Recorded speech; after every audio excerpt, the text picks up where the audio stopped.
अपन आत्मा जैसे ये हमारे एक बीमारी ला रखी है इन नकली गुरुओं ने कि जैसे आप जी का कोई भी घर का सदस्य मृत्यु को प्राप्त हो जाता है, फिर उसके शरीर को सभा करने के उपरांत, अंतिम संस्कार करने के उपरांत उसकी अस्थियों को गंगा में डाल के आना कंपलसरी बना रखा है। क्यों बना रखा है, किस लिए? और ये कहते हैं तेरे पिता की गति नहीं होगी, तेरी मां की गति नहीं होगी यदि वहां नहीं डाल का होगा था। वहां फिर और ठग बैठे। यहां के भेजने वाले एजेंट अपना कमीशन ले लें और वहां बैठे वो जो गंगा में डलवाएंगे उन अस्थियों ने, वह न्यारे चार्ज करें। अपने आत्माओं, ये सब अज्ञान के कारण, तत्व ज्ञान के अभाव से हो रहा था। अब क्या होता है, जैसे एक व्यक्ति किसी किराए के मकान पर रहता है और उसको मकान मालिक कह देता है भाई मकान खाली कर दे, मुझे आवश्यकता है, तो उस समय वो छोड़ना जी ना करता। और इस मकान में तो यू अपना मान रहा, अपना पर्सनल मान रहा है, इसमें इस मकान में तो यू कई सैकड़ों वर्ष रहता है, तो इस मकान को ये छोड़ना नहीं चाहता, अपना मान बैठता है। उधर से भक्ति ना करने से ये प्रेत बन जाता है। प्रेत बनते ही इसका जो भी अकाउंट है जाते इसको मिल जाता है, कौन सी योनि प्राप्त होनी है, ये भूत बन जाता है। और उधर से क्या होता है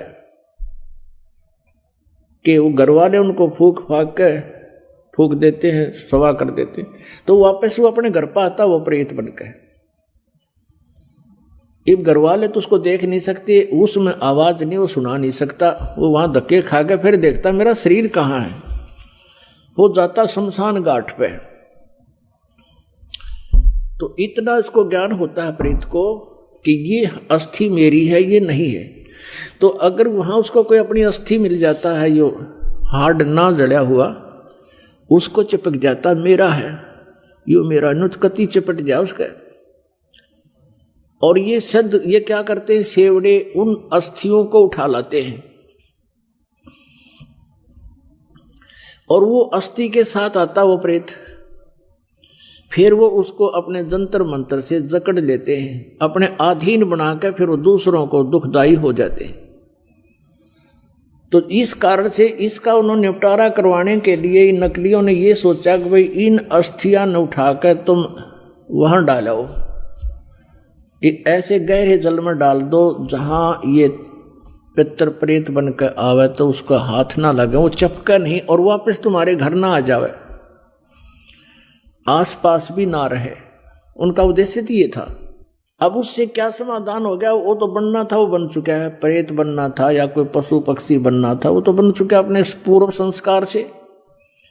अब वो नकीते ठाकर डालने जाओ, प्रेत वो बन ही चुका है।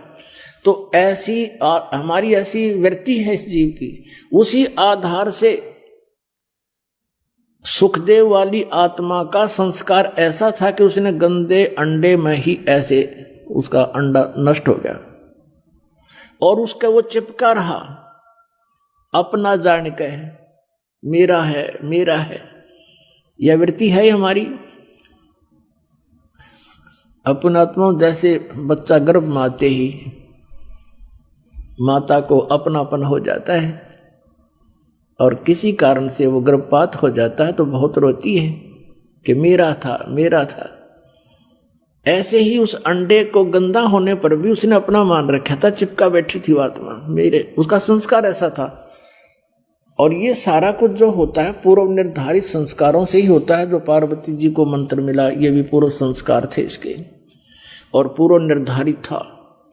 अब केवल कबीर परमेश्वर ही उसको परिवर्तन कर सकता है और किसी पर परिवर्तन नहीं होना। तो ये सारा कुछ हुआ तो पूर्व संस्कार से, लेकिन घटना ऐसे घटी हो तो वो अंडे को जो चिपका में बैठा था वो सुखदेव वाली आत्मा, इसी प्रकार जो ये अस्थियां उठाने की बीमारी लगाई इन लोगों ने इस उद्देश्य से लाई कि जब जय उल्टा आ गया तो वहां शमशान घाट पर बैठा रहेगा। और आपने देखा होगा कि भाई कई क्या कहा करते थे कि भाई ये लड़का वहां जा रहा था और इसकी ठोकर लगी किसी वस्तु का, उस दिन से बीमार है, तो यो भूत चिपटा रहा है उसके अपने अस्थि के, और उसका ठोकर लगी, फिर ये चौधरी था, फिर अब कैसे मेरा ठोकर मार दी, इसका अंडी बनाता लकड़ता ही नहीं, फिर गधा बन जाए। तो वहां उनको दुखदाई होता था, इसलिए उन्होंने ये समस्या हल कर दी कि अस्थि यहां से फेंक दो कितने, यू एक स्थान पर ना चिपका रहा, अंडे का धक्के खानता कि तो और धक्के खा लेगा, बाहर चला जाएगा। ये उद्देश्य था। और पुण्यात्माओं कहते हैं यदि आप पूर्ण परमात्मा की भक्ति करते, सतगुरु की संगत करते, ना तो आपने भूत बनना, ना अस्थियां उठाने की आवश्यकता। और आपने यो नाम ले रखा तो कितनी ठोकर लागो, कितने कुछ जाओ चौराहे पर कांडो तुम, और बर्फी खाते हुए आपके निकट कोई भी नहीं आ सकता, क्योंकि ये समर्थ की शक्ति है। एक भक्त बता रहा था कि मैं अपनी किसान था वो, कि अपनी बहन के गांव में ससुराल में गया हुआ था, उनका जमीन ज्यादा थी, मैं अपने बैल ले गया था उनकी खेत की जुताई करवाने के लिए, हेल्प करने के लिए। तो मेरी ड्यूटी उन्होंने दूसरे खेत में लगा दी, और बहन का बटेऊ जो बहनोई था वो दूसरे खेत में अपना काम कर रहा था।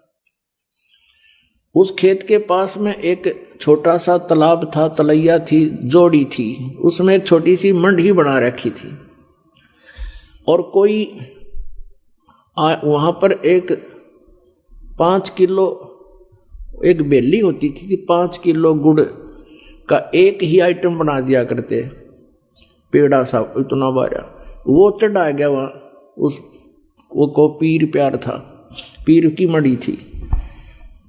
वो कहने लगा मैं बैलों को पानी पिलाने के लिए जब गया वहां तालाब में, तो मैंने देखा इतना गुड़ दरा बहुत सुंदर, मैंने वो उठा लिया, कुछ तो आप खाया, कुछ कूट छेद के बैलों को खिला दिया, चारे में डाल दिया। और नाम मैंने ले ही रखा था परमेश्वर कबीर जी का, आपके परमात्मा की शरण में आ चुका था वो। तो फिर मुझे वो इतनी दूर दिखाई दिया, एक दोपहर के समय वहां बैठा था मैं, कम से कम 50 फुट की दूरी पर, एक 3 फुट का आदमी, सफेद दाढ़ी, सफेद कपड़े और 9 आंखें लाल कर रहा, कहने लगा तू ठाडे की शरण में था, नाल तेरा बक्कल तारू, उतने मेरा गुड़ खा लिया। तो तगड़े की शरण में था इसलिए बच गया, ना तेरा बक्कल तारू, तने मेरा गुड़ खा लिया। ये भूत बेटी के बाप खावे कुत्ते, उनको भी यही आभास है कि मेरा है, बस दिहाड़े मेरा हो गया भी। तो पुण्यात्मा आप समर्थ की शरण आ चुके हो, ये तो आपका असर करें को नहीं। अब यहाँ वाणी सुनाते हैं परमात्मा, सतगुरु मिले महादेव बंका, 84 की मिटी न शंका, 78 जन्म गौरी भरमाई, शिव को रुंड माला गल लाई, अर्ध शरीरी देवी गौरा, जिनका थिर भया नहीं भोरा, नारद मुनि उपदेश बखाना, गिरजा सुनो मोक्ष पद ज्ञाना। सुन हे देवी गौरा माई, 68 तीर्थ पर भी नाई, पिंड प्रधान किए कै बारी, खुली नहीं ये मुक्ति द्वारी।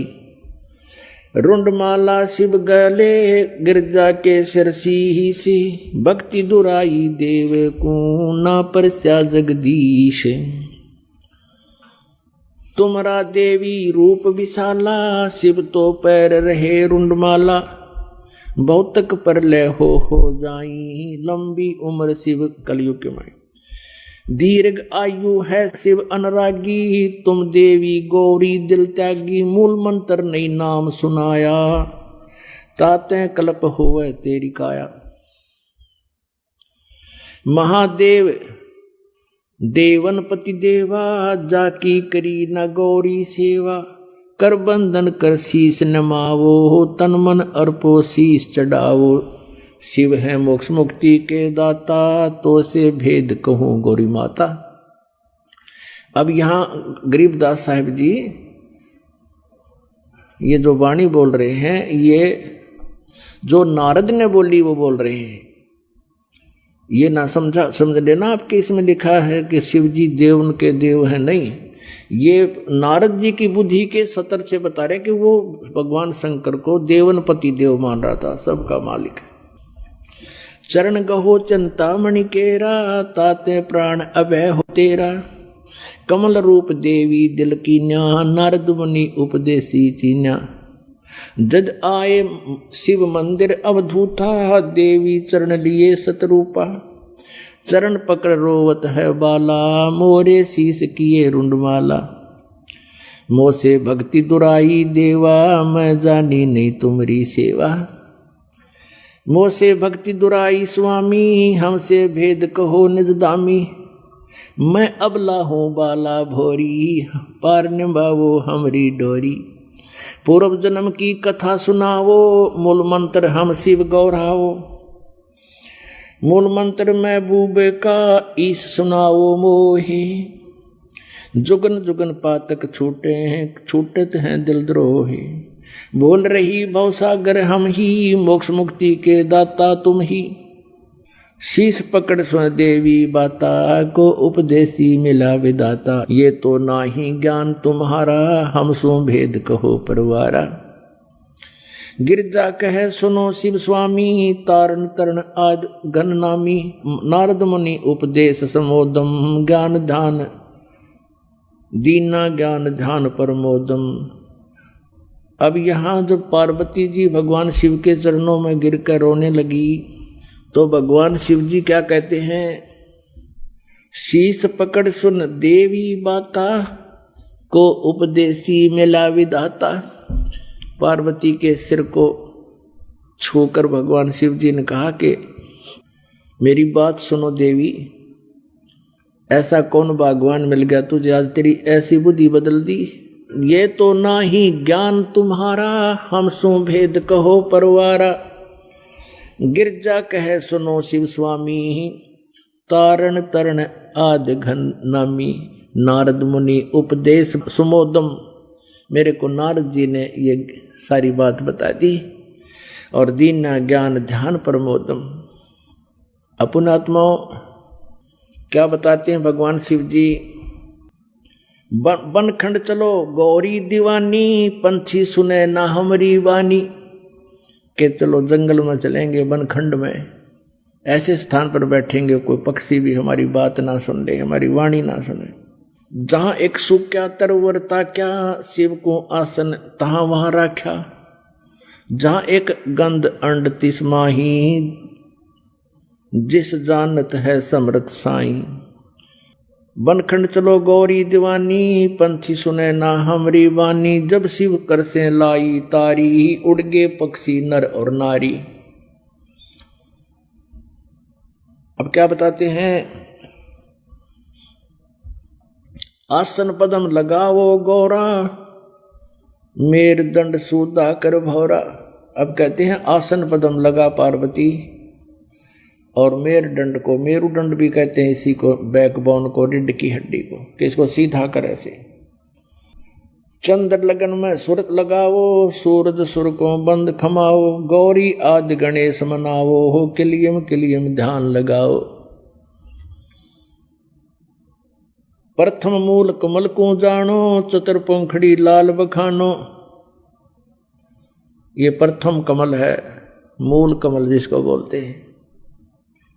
दूजे स्वाद चक्र को देखो, श्वेत वर्ण रंग सुरत विवेको। सठ पंखड़ी प्रीत परेवा, जहां बसते हैं गंधर्व देवा। तो ये सब वो नामों का जानकारी दे रखी इसमें, जो दास आपको देता है। पार्वती जी को भगवान शिव ने यही मंत्र दिया। अपुण्यात्माओं, अब यहां बताया जा रहा है कि समर्थ पूरा गुरु हो, जिस सत्र का भी हो। जैसे कोई प्राइमरी कक्षा का टीचर है, तो वो भी टीचर पूरा हो।